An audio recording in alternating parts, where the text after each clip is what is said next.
And that's obviously the state of the Miami Dolphins when it comes to Tua Tagovailoa. We all saw the incident that happened Thursday night. I know immediately when I saw it, I said, he's concussed. Medical needs to get out there. That might be the end of Tua Tagovailoa's career. That was my initial 100% live reaction to that hit. And thankfully, he was able to get up and walk off the field under his own power. We know to his history with concussions, and they seem to get worse and worse every time he's hit the field. Um, but the NFL is a violent sport. I know me and Josh both agree on this. As much as they try to enhance the rule changes, football will always be violent. I think it's what these young men sign up for, and I think to be a football player, and more specifically an NFL player, you have to have a different sort of crazy side to you to survive in this league. And I know a lot of people out there are saying Tua should retire, this and that. I'm leaning to I think he should hang up a career, but as I said today on Braden's World, Josh, if you listen to the NFL today on CBS on Sunday, Nate Burleson got a text from a former teammate in Javon Best, first round pick for the Detroit Lions, running back who had his career taken away from concussions. And he had said that it is tough to know that you will be fine in a week or two, but the doctors are telling you that you can no longer play the sport you love. And that hurt me because, again, I know Tua's family and everybody are going to have his full support, but if you're Tua, is that how you really want your career to end, with you walking off the field with medical assistance? I'm just not sure. Plus, he just got a big extension from the Dolphins this offseason, so I feel like if you retire, you're kind of leaving more meat on the bone, if you will. Well, he would essentially get his money. It'd kind of be like what the Colts did with Andrew Luck, where they would take the cap hit for 1 year, they would settle. Tua would mostly get his money. I'm not really sure if he'd get all of it or not, to be honest with you, but I know he'd get a big chunk of it. And this is why I hate, and again, I hate to say it because all the focus in the world should be on Tua right now, obviously. But this is kind of why, and we both said at the time when they paid him in July, you have to factor in everything, and that includes health. And it's why we both said we both would not give him that extension. Um, I don't know if this would have happened. I don't know whether or not this incident would have happened if the game was played on a Thursday or not. Maybe that factors into it. Maybe it doesn't. But it does seem like when these Thursday night games get played, we generally get big injuries like this. Have you noticed that a little bit?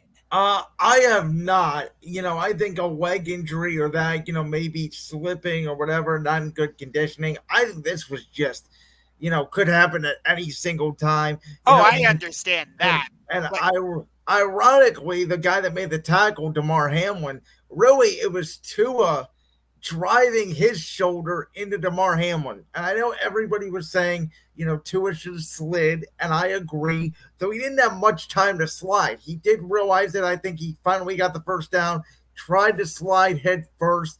Obviously, that's never a good idea if you're a quarterback. And, I think, and I've been saying this forever, I think Mike McDaniel has gotten the most out of Tua. I think Tua has proved himself to be a B to a B plus quarterback who at times when he was on could be an A. The sad part to me about the whole situation was this wasn't even really necessary because for all intents and purposes, the game was over because Tua before this was playing absolutely awful and the Buffalo Bills were stomping a mud hole in terms of Stone Cold Steve Austin and the Miami Dolphins. That is true. Um, in general, I think the NFL should get rid of Thursday night football. I have never supported the idea of it. Um, Granted, I think this, like you said before, this could have happened anytime, any place, on any given Sunday, Monday, Thursday, whenever. But just in general, I don't support the idea of Thursday night football. That being said, what is this, like his third or fourth concussion already? So this is his fourth, if you want to be technical, because he did suffer one against the Bills in Week 3 in 2022 that was not diagnosed, that he stayed in the game. Then obviously we know the next week what happened against Cincinnati. Then he comes back, he gets injured against the Green Bay Packers. You remember that game on Christmas Day, when he gets his helmet slammed to the turf on a sack, ends his season. Skylar Thompson, who's now their backup quarterback, who, by the way, I know it's just garbage time, but he just looks like he's not an NFL quarterback. Um, comes in, plays the playoff game against Buffalo, and now he's QB1. And Miami, we'll talk about this, I'm sure, in a little bit, but Miami is at 0-2. And I kind of think their season's over. I hate to say it. I mean, they're heading up to the Pacific Northwest, and which I know you and I disagree about Geno, but he's looking good to start the season. So I'll tell you now, I got the Seahawks starting the season 3-0.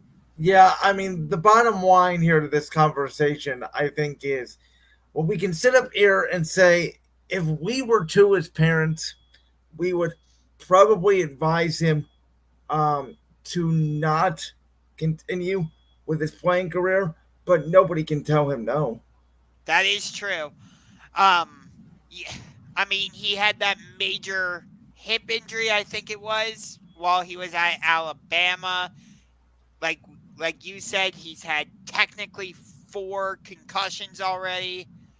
I mean, how much more like punishment can his body really take just in general?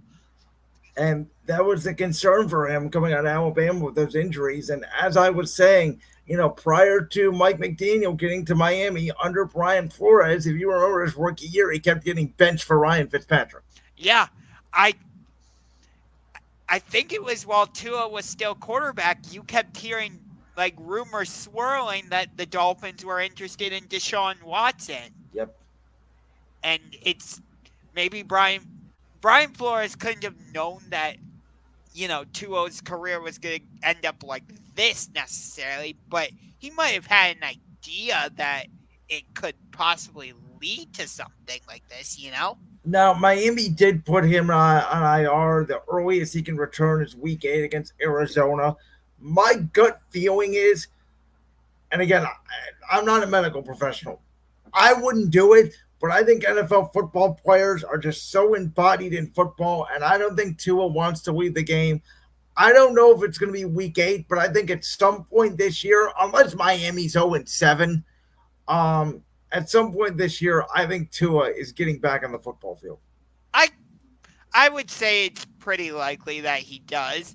I know they just signed Tyler Huntley, so we'll Off, see. off the Ravens practice squad, and he was actually with our Browns in the preseason. Yes.